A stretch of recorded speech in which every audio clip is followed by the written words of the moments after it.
Welcome to the Draknek and Friends official podcast, where we peel back the curtain on puzzle games and the people who make them. I'm Syrenne, the producer at Draknek and Friends, and I'm joined as always by Alan Hazelden, the head Draknek at Draknek and Friends. Hey there. Today, we're joined by Harry Shang Lun Lee, who you may know from their work on Sokobond. How are you doing today? Hey, Syrenne. Doing really well, thank you. Thanks for having me. Of course. So, you worked with Alan on Sokobond many years ago at this point, and have been doing a lot of really interesting stuff lately. So do you want to sort of tell us and our audience what kinds of things are you doing? What got you into games? What's going on? Yeah, sure. I can give the condensed version of my life.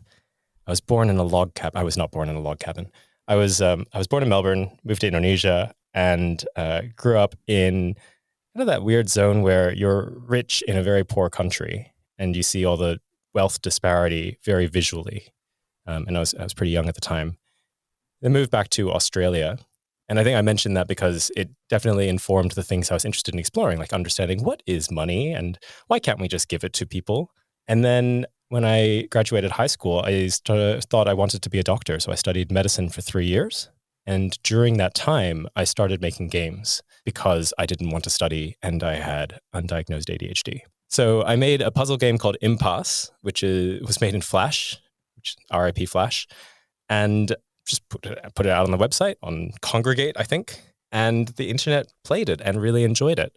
And I saw a lot of comments on Reddit or on the game itself that were speaking to the fact that like the creator of this is evil, or, oh, I hate whoever made this, in a kind of really emotionally gratifying way. And that's when I realized I was a sadist. And the best way to make people suffer is to make them think. So then after dropping out of medicine 3 years later, I went and studied commerce for a little bit, became a university lecturer teaching game design and philosophy, and then did an MBA and became a management consultant.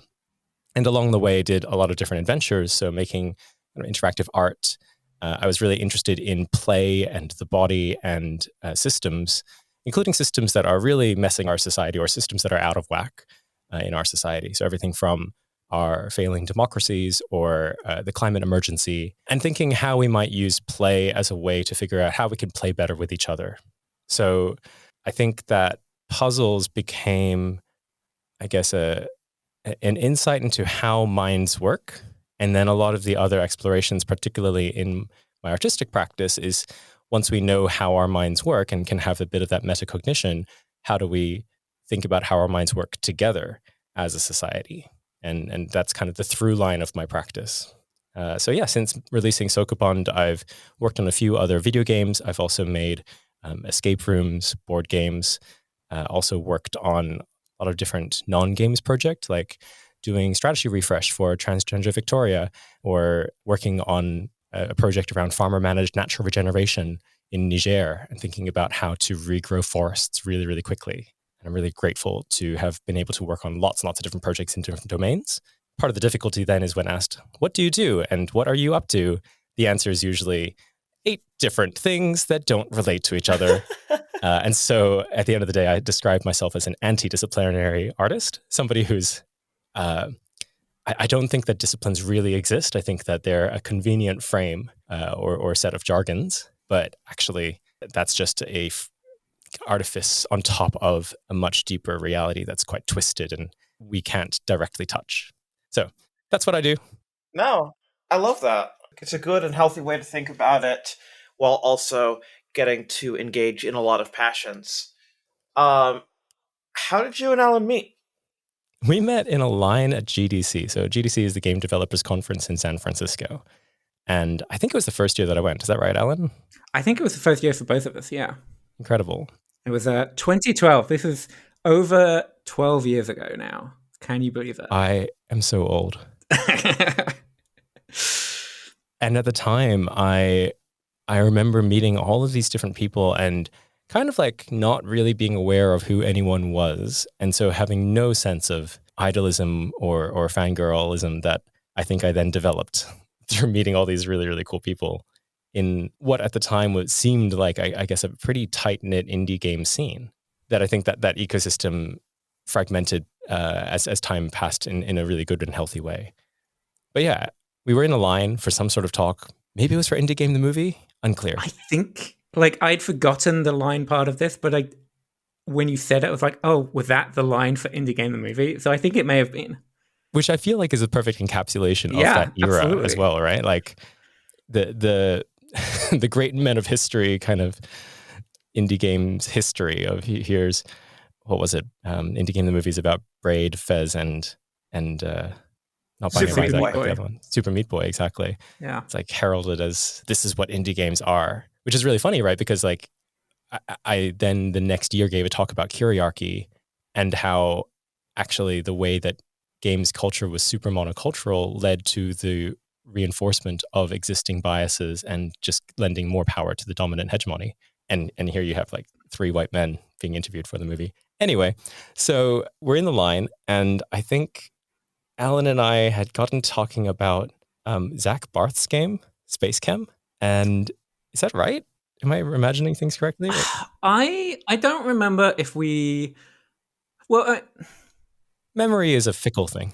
memory is so fickle. So in my head, like, we might have talked about Space Chem, but we didn't start talking about Space Chem and like thinking about making a game until like the end of the week. Like, I think we started talking about Sokobond on the Friday, and we must have met on like the Tuesday or the Wednesday. Mm-hmm. And so I think we were hanging out during the week, and I think you'd played my game, the only notable game I'd made at the time. These Robotic Hearts of Mine. Yeah.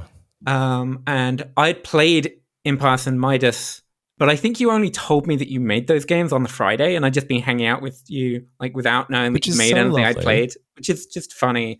And then on the Friday, there were some people doing a game jam, and we'd be hanging out. And we're like, oh yeah, this is cool. Let's make a game together.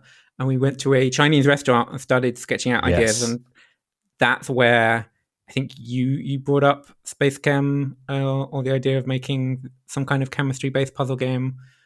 This sounds very familiar, and I'm willing to trust that it is what happened. I mean, it's so scary, talking about this, because it will bring it into reality, whatever we say, right? Right. Yeah, whatever we say is canon. It is true. Actually, I know that this is a sentence I have said about the birth of Sokobond, but I have no direct memory of it. But like, I've definitely said that it was born out of you being in the middle of doing, I think you hadn't yet quit your med school. Right. Yeah, and I was having existential crises. And you expressed those existential crises by making a game about chemistry, which is obviously something you have to study to be a doctor. For no apparent reason, because no doctor knows anything about chemistry, really. Yeah, you just need to be able to blag it and sound smart. Yeah. All right, I'm gonna take a step back on that one. Sorry, are we legally allowed to publish this? Doctors don't know shit. No doctors are listening to this.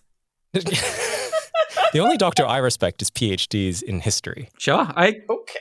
That's sorry, Syrenne. Sorry.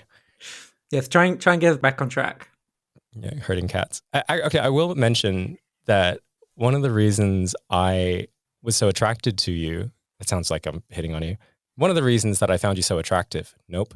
One of the reasons that I love to hang out with you at GDC and that you're really hot is that you were really kind and playful. And I loved this combination of those two facets. And I think it's something that I've seen you work through you and over the many years. You're very community minded. You're somebody who really loves the medium of puzzle games in particular, but I think just like games and games communities. Yeah, and then there's a playfulness to it. Yeah, I mean that's interesting, because at the time I feel like I was still very early to games communities. Like, I knew some people from the UK scene, and I was like meeting a bunch more people at GDC, but I was still kind of a newcomer to everything. And so I think it's possible to be like very passionate about community in a way that like 10 plus years on, it's like I'm still passionate about community, but in such a different way. Yeah. I mean, how has that evolved for you from, being that outsider individual, not really being connected yet to the network, and then now where you're, I guess, a leader and a thought leader in the space? I mean, it's weird, like, because you've seen so many communities be born and grow and then shrink and die.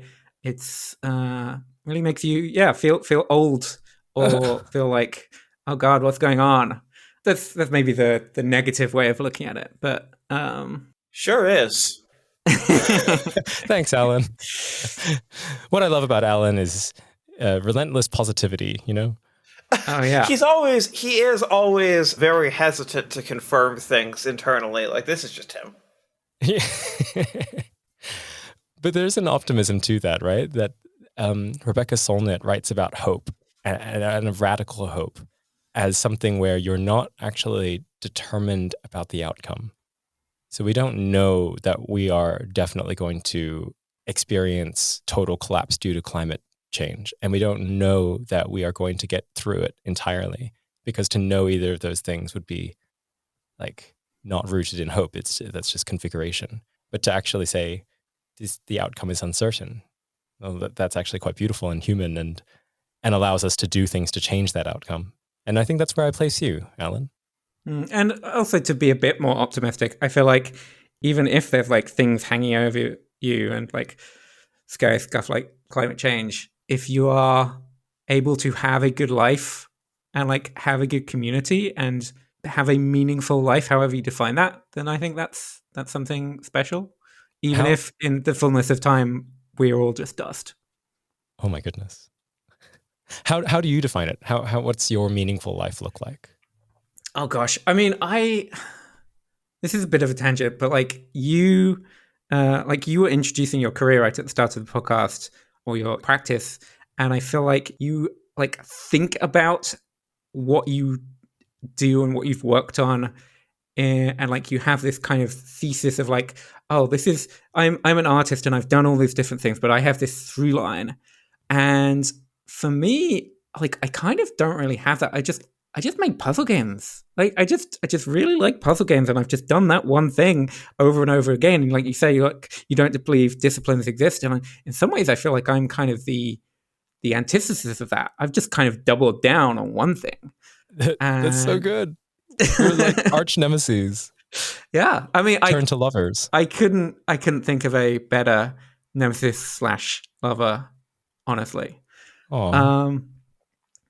Yeah, I mean, sorry, the thing you just said around like, you know, you've really dove into puzzle games as the discipline, or as the thing that you're interested in, and become a master of that craft. I think that's really lovely, and reminds me of that quote from Wittgenstein, like how small a thought it takes to fill a whole life.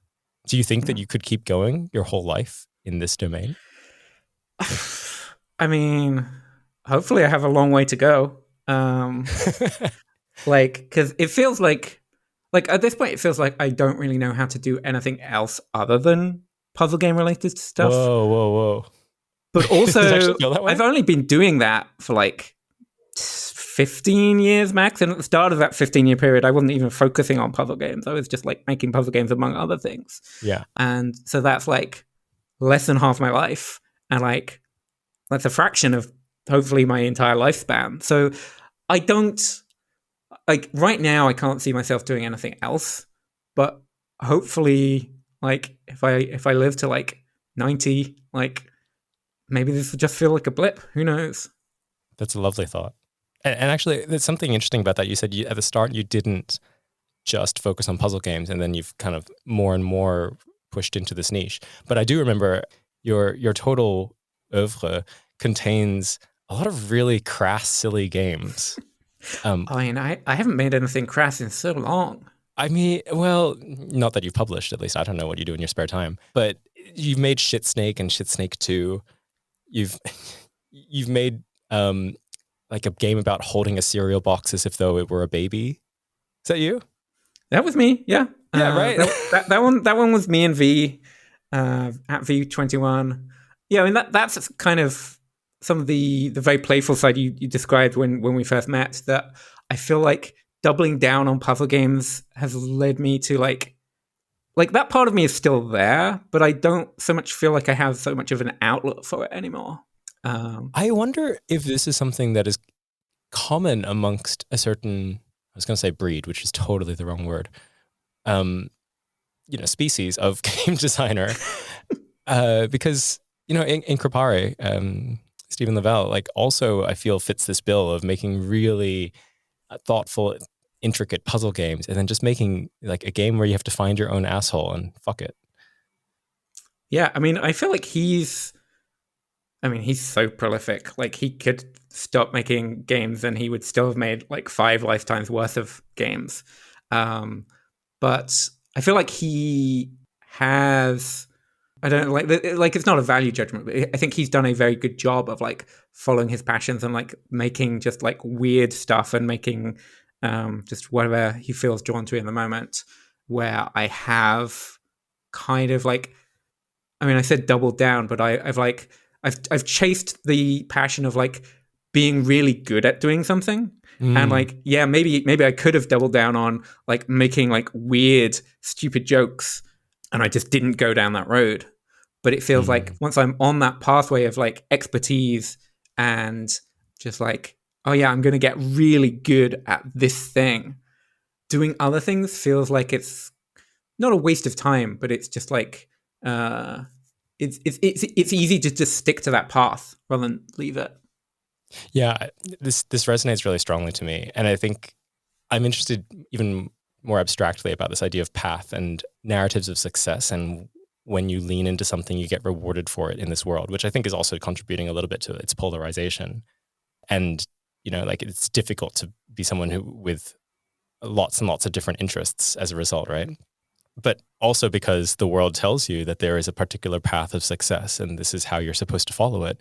And even when you go off that path, you're presented with all these subpaths of success, and they're usually bound up in systems like capitalism, right? It's like, oh, if you have more money, then you are successful. If you have more cultural capital, then you're successful. Yeah, and absolutely. Yeah, I think it's really hard to resist that pathway. But I think you've done, like, you've always, the entire time I've known you, you've been very good at like seeing that pull and like deliberately going the opposite direction. So like, what's your approach to this? Like, why do you think you've been so good at not following that path? I think it's because I am really good at failing. I think that quite genuinely, and here I reference a little bit like The Queer Art of Failure, which is a book that explores this very topic, this idea that when you fail, either because you didn't follow that main path or because you weren't even on it to begin with, right? Because of some aspect of you and the way that you are set up against society, you failed in one sense, but that failure can bring a real sense of freedom of expression, and it can really open up like, well, now anything is possible, so you get to decide. Which is scary, and it can feel ungrounded in some senses, right? When you have a lack of that tradition or benchmark. But on the other hand, affords so much in the way of like, I guess the sense of like constructing what you want to make. And the metaphor that I think of is a little garden where we have lots of different species of plants and cultivars, and you can grow any plant anywhere in the world, right? If you're out in the desert, you can still have a beautiful, lush green garden. You just need to build the right structure for that, like the greenhouse out in the desert. It will take a lot more work to do that. So different plants in your garden will flourish in different conditions, and depending on how much energy and effort and resources you pour into different structures that support different types of growth. I mentioned this metaphor because I think when thinking about the question, like, oh, how do I look at that pathway? I think it's like, well, it's almost like I want to grow the parts of me that don't normally flourish under standard conditions. I'm really interested in the weird parts of me that only grow when put in this very specific scenario. And then I place myself in those scenarios. The challenge then is balancing the garden, right? It means that like all my weird, beautiful, exotic plants are thriving, but then maybe some of my standard plants, like being able to do taxes, are dying. Well, we wouldn't know anything about that. But who needs to do taxes? Yeah. Don't worry. If anyone's listening, we've done our taxes. Yep. I have to do my company taxes by the end of the month. Beautiful. Enjoy thoroughly. As you were talking earlier about Draknek as a team, and then Alan as a creator, sort of balancing elegant puzzle games and crass joke games. I think back to Alan. Do you remember when we were maybe 2 months before Bonfire Peaks shipped, and I was giving you the bad news about the age rating? I remember that we were hoping for a low age rating, and we were like, oh no, now it's going to be a higher one. But I don't remember anything about the details or how I reacted. Tell the story. So the way that you get age ratings for consoles right now for indie games is a form that strips out nuance. And so it'll ask something like, so for Bonfire Peaks, you play as it's a voxel world. You play as a humanoid character who is picking up boxes of belongings and burning them. And there's traps, including like Indiana Jones style spike traps. Mm-hmm. And when you fall in the traps, a few red pixels of blood come out of you. And so that is, again, for a form that is not used to nuance, that is a humanoid character close up on the screen that you control dying as a result of player actions with blood coming out. That's an M. That's a 17 plus. And so I told Alan, we made a couple changes. We got it down to a T, a 13 plus, but I asked him, were you ever expecting to have an M-rated game on your hands and publish it, or like a PEGI 18? And Alan's answer was just, not like this. Alan in his head just like reminiscing, like, oh, if only Shit Snake. Yeah, I mean, Shit Snake would not be an M, right? HD. Would it not? Shit Snake would probably.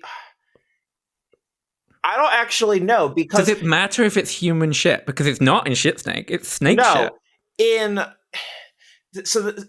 By all accounts, everything about it would get you a T, except for maybe putting that in the name of the game. I think you would just need to rename the game. Because I don't know if storefronts would. Python. Oh, sure. Like, the game isn't the problem. It's the swearing that's the problem. Yeah, because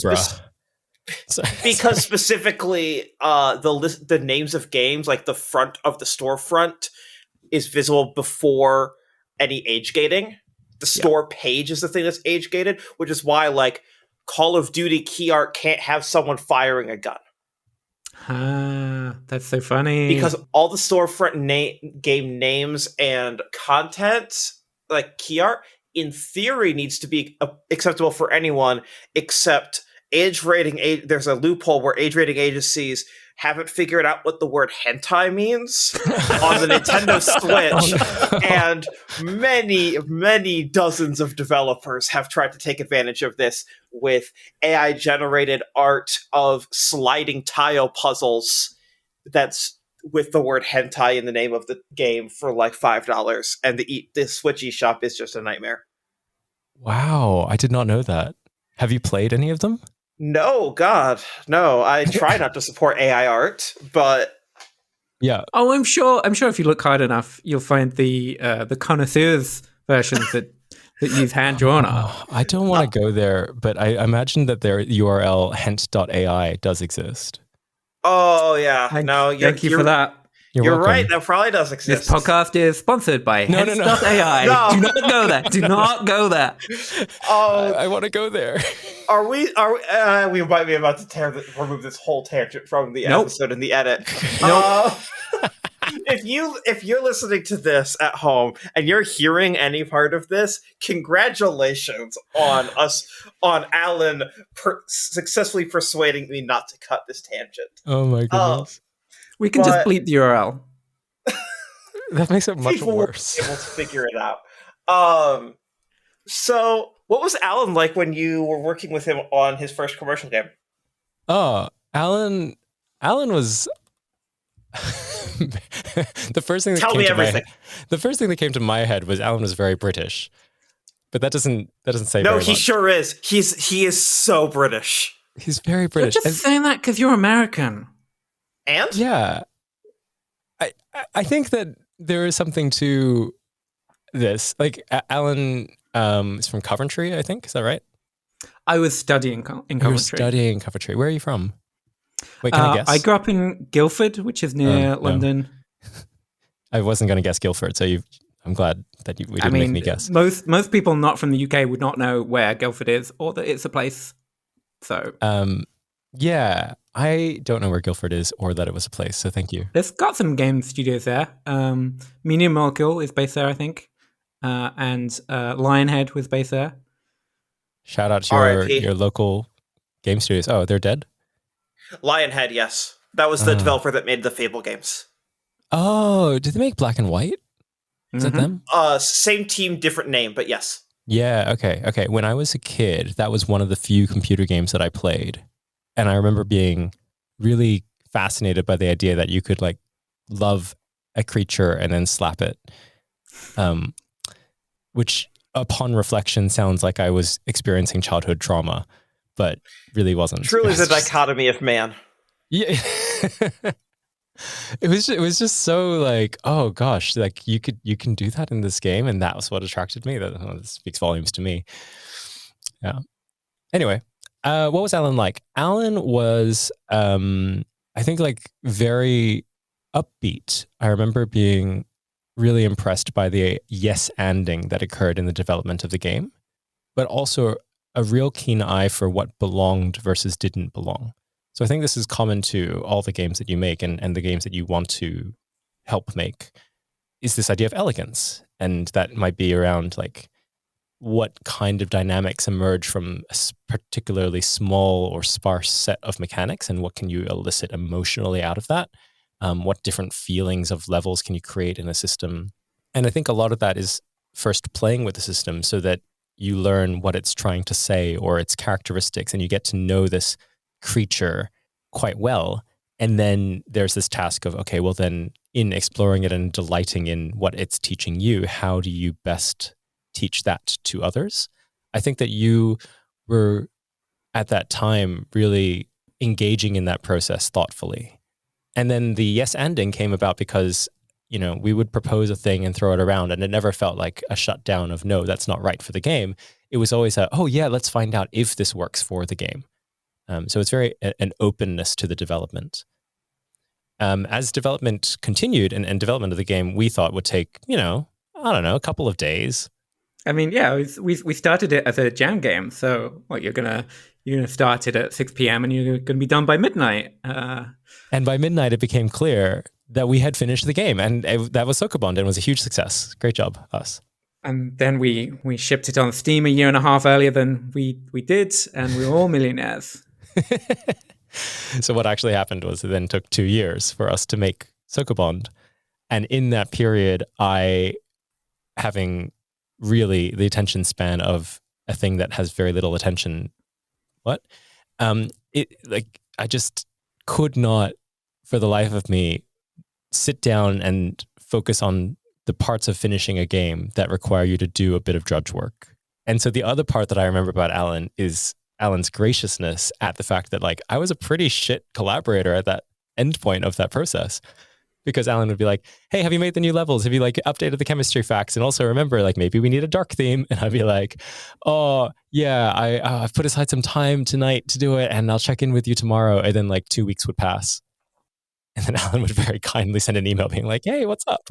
I think I could be very understanding of that because I've been that person. I can still be that person today.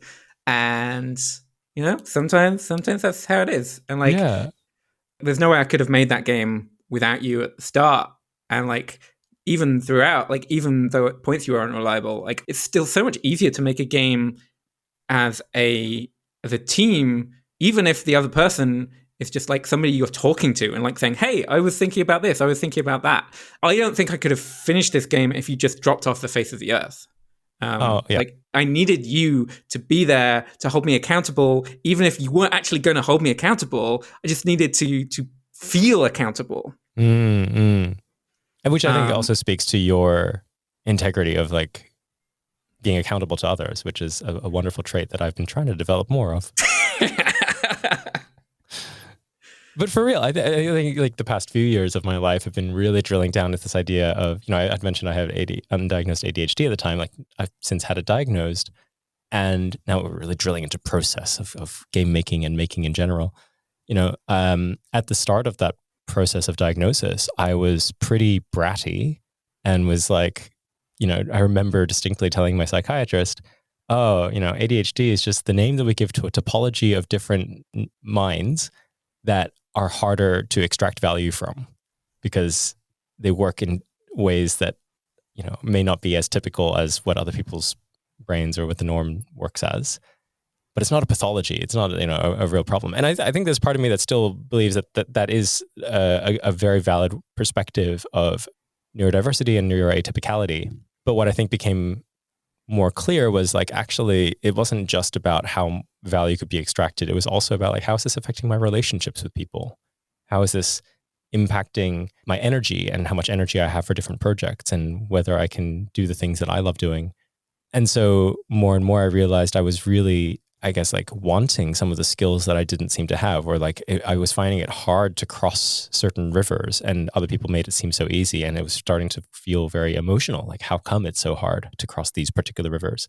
So identifying that I was very motivated by excitement and passion in the moment and then not particularly good at finishing things led down a multi-year path of figuring out how can I achieve what I want to achieve and how do I think about discipline, not as some sort of like fighting against yourself, but in the sense of like knowing what I actually want and aligning my actions to that true desire so that I can be the self that I want to be.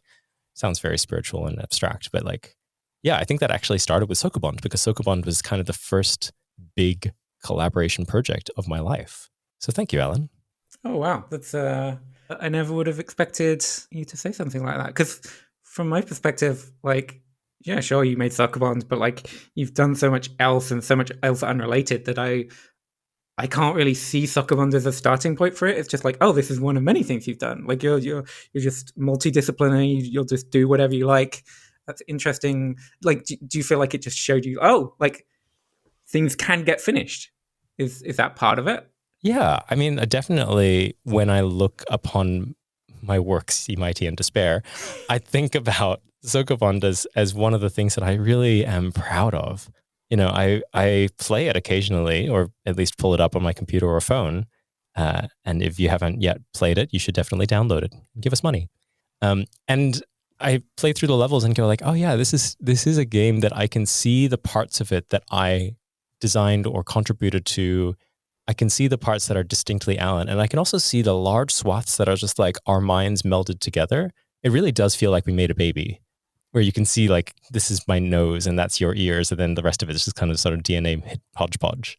And I'm so proud of it. I'm just like, this is a game that whatever flaws it has, it doesn't matter because it's ours. And that's not true of every baby I've made. There are several babies that I felt really, this is where the metaphor gets really dark and shouldn't continue probably. Careful. Yeah. Let's veer away from the baby thing. Let's take just like we talk about kill your darlings and as a creative process of like being critical of your work. But I think what I also want to develop is pride without ego. And I think I have that with Sokobond. Yeah, I mean, I think being proud of the things that I've worked on is a real through line to my game making career. And like on one level, I know that like not everyone has that, and like not everyone has had the ability to work on games that like end up being that. But like, I don't think I could still be making games without that. And maybe that's the answer to like when will I stop making puzzle games? It's when I don't get that sense of like, oh man, I like we really made something worthwhile here. And maybe if I stop getting that endorphin rush, I will have to move on. But as long as I am still getting that, it would be sad if that stopped. Yeah. Well, how much of that do you think is tied into the response that a game gets? And I ask this because you also have like a Discord of thinky puzzle lovers, and that Sokobond was really well received. And then watching someone play the game for me is like a beautiful, wonderful experience. I mean, I think it being received well is very important to me. Like, I don't know what it'd be like if I released something that I thought was good, and then like a community or like my peers or people I respected were like, nah, actually this one, it's not just mediocre, this is just bad. I've not had that, but like, so I do think it's important that like, yeah, like people validate it and go, yes, this good thing. But I think it's like in the general conception of games considered to be good, there's a like parallel thing of like, oh, and it was also like financially successful.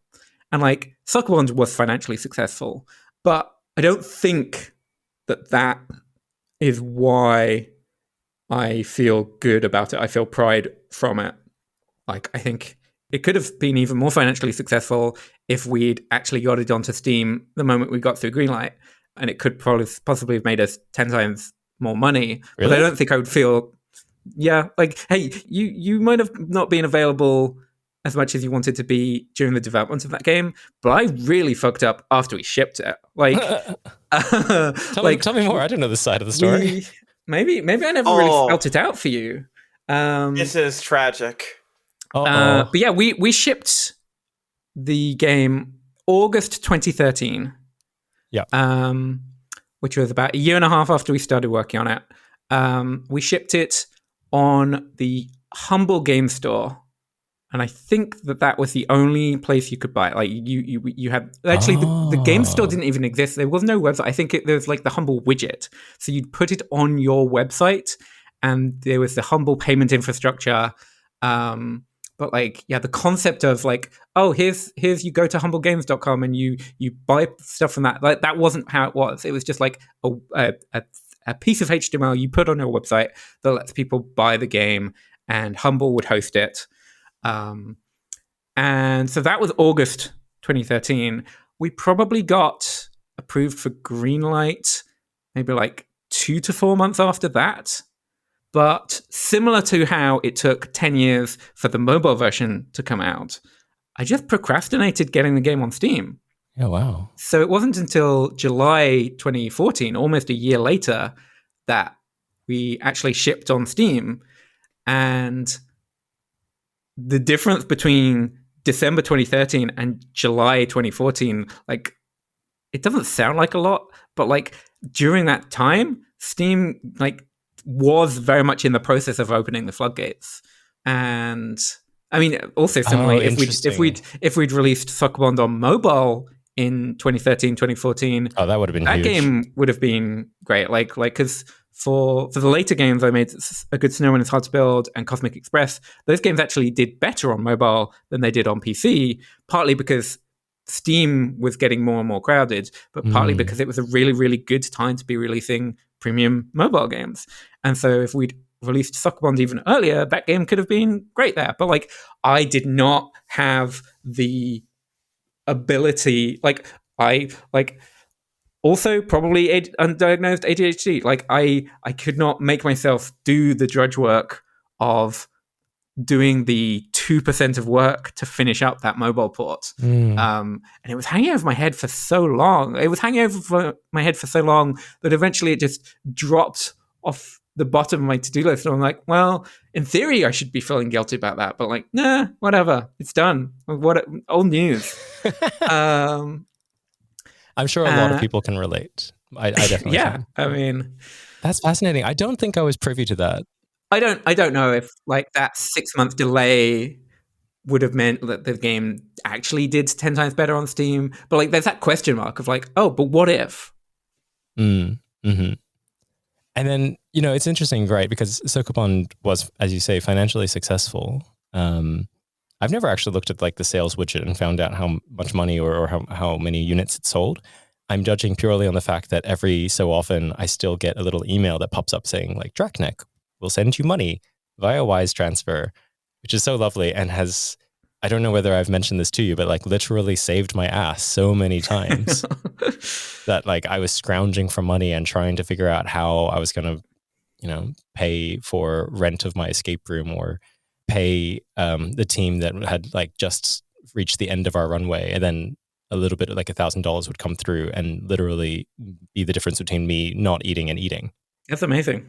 So yeah, I mean, this game was transformative in my life, and really enabled me to do a lot of things just because of the like low but significant amount of security that it provided unexpectedly through its long tail. And I feel like, similarly for you, I can sort of see Sokobond as the start of a trajectory that I observe, whereby you make games that are financially successful, and then you use that money in ways that both like support that ecosystem of games that you're making, but also a larger ecosystem of puzzle game lovers and people that you want to champion, including marginalized voices. This is a segue into the grant program and all the cool stuff that you're doing there. Yeah, I mean, that very much is like feeling like I got lucky being able to do this and be profitable. Like if we were making Sokobond now, there's no way it happens the same way. Like the infrastructure is so different. Like Sokobond now, like we release it and like 5 people play it and that's that. And it feels like, oh, but like I can try and like pass it on. I can like try and like build something that does support people making these games, that does try and uplift the people who aren't representative of the people who make these games, who actually have them be successful. And part of it was just seeing other examples of people making that infrastructure and being like, oh wow, that's cool. And then maybe that stuff will like stop happening. I'm like, well, if that's not going to happen, then I guess I should do something similar. And yeah, just seeing something worthwhile and going, well, okay, yeah, that's worthwhile, so that should happen. And I mean, I feel very lucky that I do have the resources and the flexibility and the ongoing income that I can do that, and I'm not just scrounging paycheck to paycheck. That I can just go, okay, well, we've got enough buffer in the company that I could do this silly thing that is not in the interests of keeping Draknek going, but like is going to contribute to the world in some way.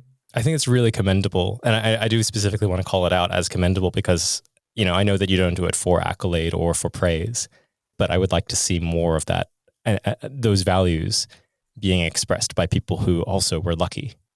It's such a wonderful thing to see people use the power they have responsibly. Yes.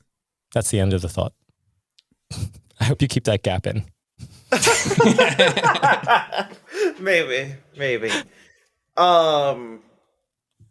Yeah, I mean,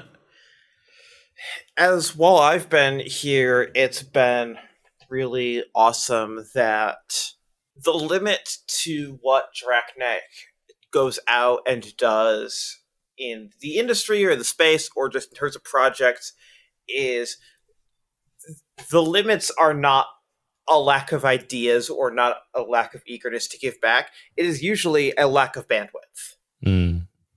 And so, because Draknek is a 3-person team now, it's myself, it's Alan, and it's our studio manager, Mari. And yeah, we run Cerebral Puzzle Showcase every year where we work and put on a Steam event full of other people's games, also trying to feature games that are launching into it, including by smaller creators. We have the New Voices Puzzle Grant. We've started publishing other people's games, including Sokobond Express, the sequel to your game. Oh yeah, which is wild. Yeah, what was that like to see that happen? Like when you first heard it was going to happen?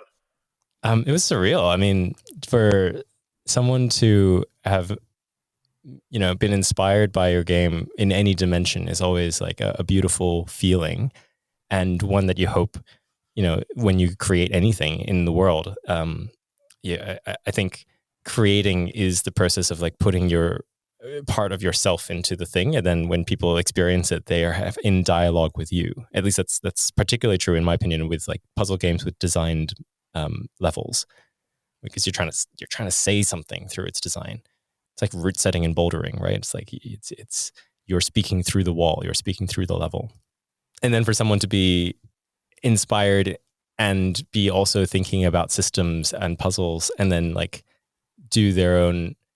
I mean, it's a what's the word for when you have a mashup, right? It's a mashup of Alan's game Cosmic Express and Sokobond, and then with really, I think, beautiful results. it feels like an act of magic and generosity for this person to have actually reached out and said like, hey, I made this thing. And then for the response to be like, oh, could we publish it as the actual sequel? So yeah, it genuinely felt magical. Like the universe delivered this beautiful package of things. And it reminds me that contrary to the myth of the individual genius, I really do think that games, arts, humanity at large operates in these communities of practice and scenes, that we inspire each other and are part of that energy and momentum that leads to even more beautiful things occurring, because not just of our capacity, but propensity to constantly be infecting each other with meaning and purpose. There's this word, which I'm going to butcher. It's like Horizonverschmelzung. It's like melding of horizons. That idea that all the things that I can see and all the things that you can see, when we meet and share ideas, whether it's through conversation or through art or through any kind of being human exchange, we just push each other's horizons and fuse them just a little bit and find a type of agreement. And that can be through the synthesis of our values or ideas. And Sokobond Express feels like an embodiment of that idea, of that concept. So yeah, incredible work. Yeah, that project was a real joy. And also, Alan was so giddy when he discovered the game that led into Sokobond Express that Jose had made, Subatomic Wire. Yeah, I haven't played Subatomic Wire, but I am very impressed by Jose and the whole team who made Sokobond Express, so I'm sure I would also enjoy it. It's also very hard. It's got all the building blocks that would show you like, oh yeah, like I can see why Alan would see this and go like, oh, this is so cool. And like also the other DNA, like there's Sokobond, there's Cosmic Express, but it's also very space chemmy, which is interesting because that was such a core part of the DNA for Sokobond in the first place. To the point where we actually, in our initial prototypes, called it Chem Space. Yes, I'd forgotten that. And it's all in Ouroboros. It's so good. Yeah, we Sokobond was originally called Chem Space, and we actually got Zach to play test it. And Zach has a quote in the original trailer, which is highlighted, and the quote is like, "This game makes me want to stab myself," which was the highest praise I could possibly imagine Zach Barth giving a puzzle game. Yeah, no, it's like you said, Sokobond Express is a hard game, but I would say so is Sokobond. It's true. Sokobond, yeah, I think in terms of, I mean, difficulty is such a difficult topic, right? To sort of be like, what makes a game difficult? But I think the big thing that changes between Sokobond and Sokobond Express by adding in the pathfinding is that you're doing, and this is something that listeners will have heard before, because I believe the episode with Jose is scheduled to come out before this. But for your benefit, the thing that was iterated on the most is, as you are building out the molecule and creating your path, you are having to construct this mental model of what is going to happen, what is going to be the chain of effects, and both plan ahead and predict the reactions ahead of time. Mm-hmm. And a lot of work, I think. So that Sokobond Express took somewhere in the ballpark of 3 years. And the first That's year... 2 Sokobonds. Yes. For about half of that, a lot of the focus was on, level design mechanics, ballads, etc. And almost literally half the dev time, probably the biggest top-line conversation was, how do we improve playability? What quality of life things? Like, how do we offload some of the mental cycles of showing you the mental model, like the in-game molecule that you're going to be building and maneuvering around? Because in the very, very first build, and you can see this if you go back and play Subatomic Wire, it doesn't show you the ghost molecule as you're building it, for example, as you're drawing the path. Like, it's all, like, when you hit a wall, that's just because you didn't, predict that in your head, and now you go back with that information, and you try it again, and you go back, and you can still design very great puzzles. Like, almost every single puzzle in Sokobond Express could be built in Subatomic Wire, but Sokobond Express, by trying to become extremely playable and approachable because it is inherently adding that extra layer on top of Sokobond and like what a Sokobond level can be hard with. Yeah, I think that speaks to something around like how are games or anything made, where game design, at least my definition of it, is like a series of choices that you make around how to highlight a particular experience for a player, for someone who plays. And so much of that is in the finicky small detail of like, oh, can you make a person have a better time if you also showed them the outline of what they're about to make so that they don't have to strain quite as hard, versus a different type of game which would have a different aesthetic or a different purpose to it if you were like, no, you got to visualize everything, haha. But that's not the game that you set out to make, It would just lead to different games. Yeah, and like a lot of Draknek's games, both developed and published, don't constantly show you that level of like advanced preview, but also most of them you're doing step-by-step inputs. Right, you don't need to keep so much in your head at the same time because you can just do a move and see it and then respond to it. And then you can undo quickly. Yeah. But Sokobond Express is so much more about building a very complex plan. Yeah. And so like the end of that plan and the start of that plan are intimately connected. It's like a hexapod in Story of Your Life, which became the movie Arrival. That was a very deep pull of a reference, maybe, but it's fine. But yes, no, it's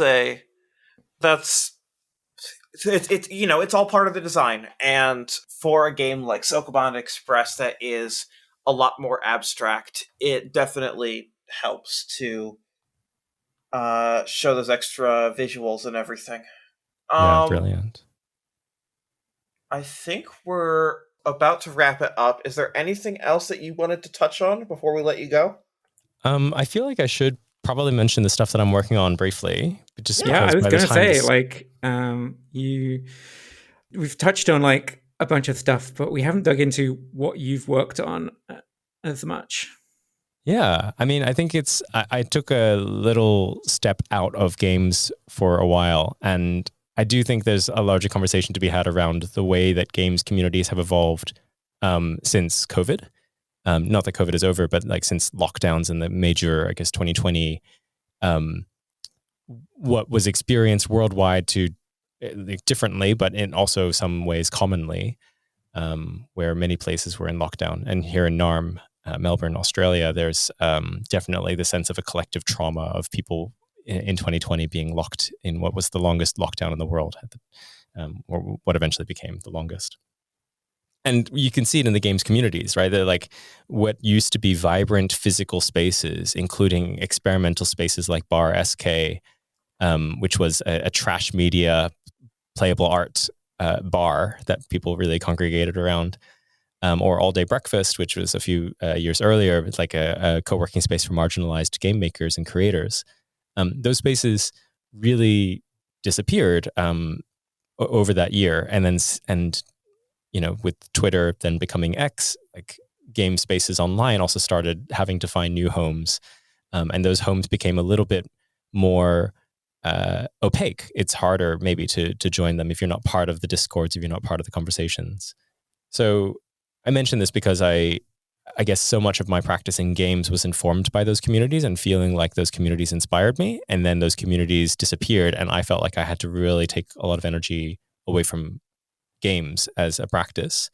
But I was still making things like playable experiences and art at the same time. Recently, I've been coming back into games, qua games, and video games. And by the time this podcast is out, I've released a word game called Tidy Words, where you tidy up some letters that have fallen out of words. And I think there's such a unexplored space in word games that I'm really excited to dive into and see if I can, again, create that experience and highlight that experience for players, particularly players who love language in the way that I do, which is the fact that it has this dual, highly mathematical aspect and highly cultural aspect, and they're inseparable. They're really intertwined with each other. So you can analyze and think about what makes a word from a phonetic or a morphological perspective, analyzing the lexemes and how they put together. And you can also just see it as like, oh, this is how we think and express ourselves. And the limit of our language is the limit of our reality. And, the strong Sapir hypothesis. And games are a way to maybe like push at some of those edges. So that's why I'm excited about Tidy Words and word games in general. Yeah, you should go and play it. Out now. Really setting myself a time limit here. Don't make promises you can't keep. It's true. I should not make promises I can't keep, but it's out now. Wait, when is this going to be released? Oh, you've probably got early 2025. Oh, no. It's been out and it's a huge success. You've heard of it. Everyone's played Perfect. Tidy Words. It's the new Wordle. And is that just you? Is that you and a small team? Like that is me, Jack Nolan, and Cecile Richard. And the three of us based in Narm are making this game with the kind auspices of Screen Australia, who gave us a grant to make the game.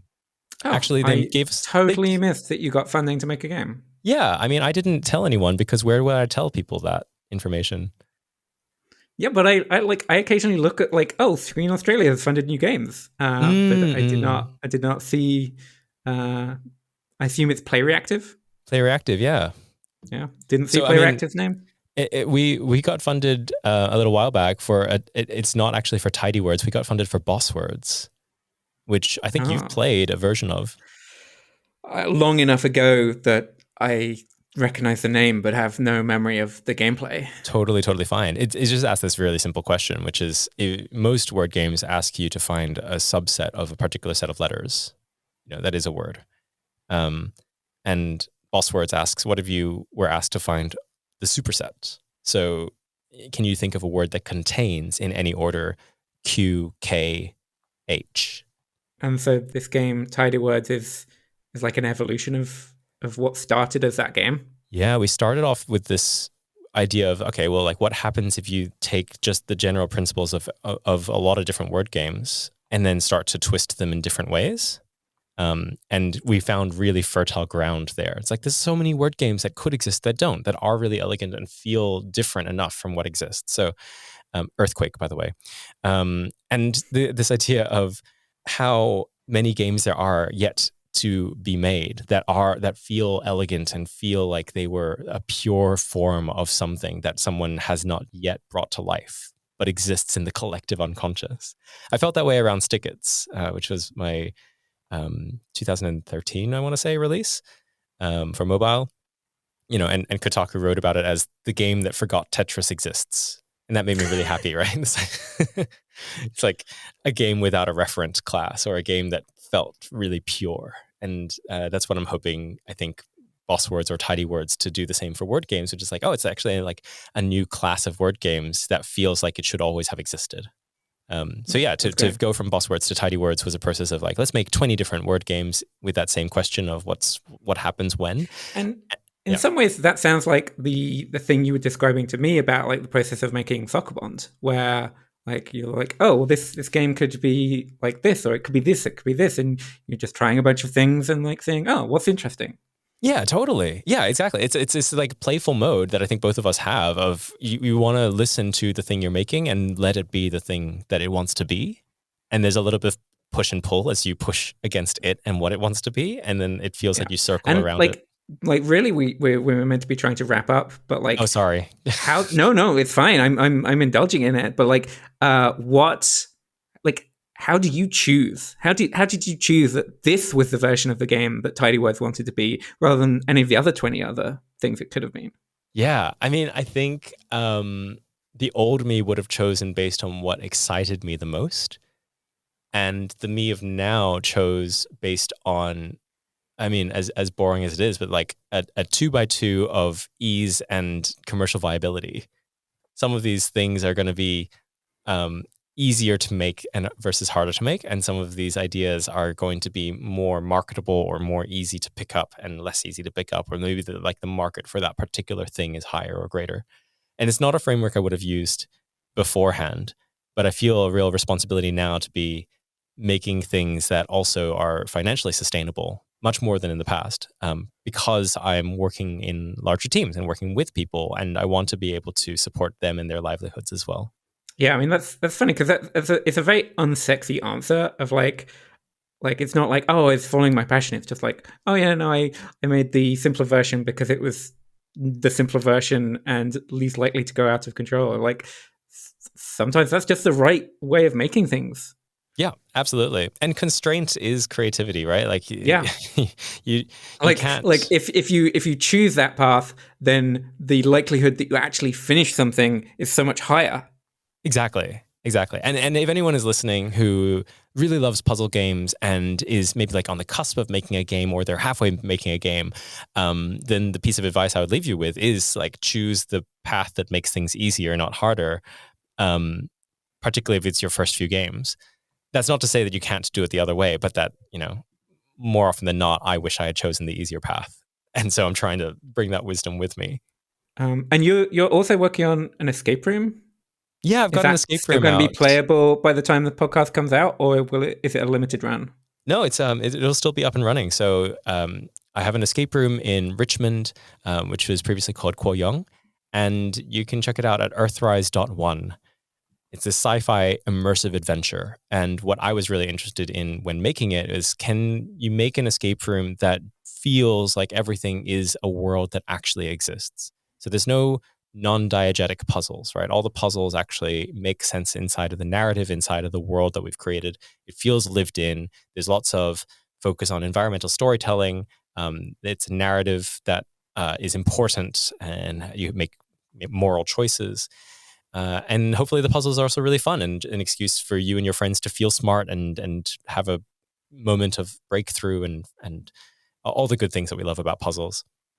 And making an escape room has been a very joyful experience, but a learning experience as well, because unlike the digital realm, making things with your hands, there's no Control Z. There's no way to, undo the hole that you've just drilled in the middle of your wall. Except patching it up, which takes time and effort. So we had to be much more, or not much more thoughtful, but we had to think in a different way when creating this room. Oh, and also there's laws and regulations around like fire safety and the level of contrast necessary between architraves in the doorway. Learned a lot making escape rooms. And then the last project I thought I would just plug very quickly, because it is something that I really believe in and want people to be thinking about. I'm working with the Center for Reworlding, which is run by two amazing Indigenous women, Jen Ray, who is Métis Nation, and Claire G. Coleman, who is Noongar, which is kind of like Western Australia. And the Center for Reworlding focuses on this question of like, what are we going to do as we either like experience more environmental climate disasters, or have to adapt so that we don't get impacted negatively by said disasters? And what are the skills that are on the cusp of being lost? How do we ensure that those skills don't get lost? How do we practice the values that are going to lead to survival rather than collapse? And have a really strong stance, right? That like, actually the reason that we are in this mess is because we're not practicing the right values. We don't practice the values of generosity or of kindness when we have a mode of extraction and of exhaustion. And I certainly have felt a type of like anxiety and exhaustion and fatalism when it comes to fighting climate change. But Jen and Claire have, I think, through the power of speculative fiction and through the power of First Nations principles and data sovereignty and things like that, really like brought me to this place where I think, oh, what we need now is determination. What we need now is just like people to be acting in whatever capacity they can. Everyone will have a different role, but we're all part of it. And so the project we're working on, Bilia, which is the Noongar word for river or also navel, is a way to connect artists and projects and organizations who are tackling the climate emergency through their work and help them share resources cross-sector and cross-discipline so that there's less reinvention of the wheel. there's so many resources out there. We're actually abundant with the answers, and we just need to organize a bit better. So that's what I'm working on with them. You can check that out eventually at bilia.link or bilia.net.au if we eventually choose a URL. And is that a local focused thing, or is it something that people from all around the world can get value from interacting with this community? Yeah, it starts small and local. So we're really focusing on thinking about our Australian networks, but by the nature of it being networks and people working internationally, I think it's going to grow, hopefully, internationally. But in terms of value, definitely anyone can go and check it out, because the idea is that we'll have the resources on there that will benefit everyone. So, here's this paper, here's this creative equity toolkit that actually I think the British Council helped produce. Here's an inclusion rider. Here's a statement on decarbonizing your sector. All of these resources exist, but where do you find them? On one of those two URLs, TBD. At Bilia. Alan, Syrenne, thank you so much for having me on this podcast. It's been a true pleasure and so lovely to meet you, Syrenne, and to reconnect with Alan. It feels like such a adventure that we've been on, right? Like over 10 years ago, making Sokobond, what a dream. And then now still having this real sense of a friendship and collaboration that was a lifelong one that feels really generous and giving. And I just love you so much. It's beautiful. Yeah, it's been really great to catch up. We should do this more often. Nah. Yeah, we should. You've ruined all the flirting you were setting up in the first half. I am really good at flirting. That's all. I'm really good at it. Yeah. So anywhere else that people could find you online? Yes, you can check out my work at hellothisismywebsite.com. Incredible URL. Thank you very much. I think you can also get there by hellothisismy.website if you don't like .com. And then you can find me on some form of internet social media, potentially at Lee Shang Lun, LeeShanglun. Awesome. Well, thank you very much again for hanging out. It's been a real pleasure. And thank you for listening to the Draknek and Friends official podcast. Our music is by Priscilla Snow, who you can find at ghoulnoise.bandcamp.com. Our podcast artwork is by Adam DeGrantis. Please rate and review us on your podcast service of choice, and be sure to tune in next episode for more interesting conversations.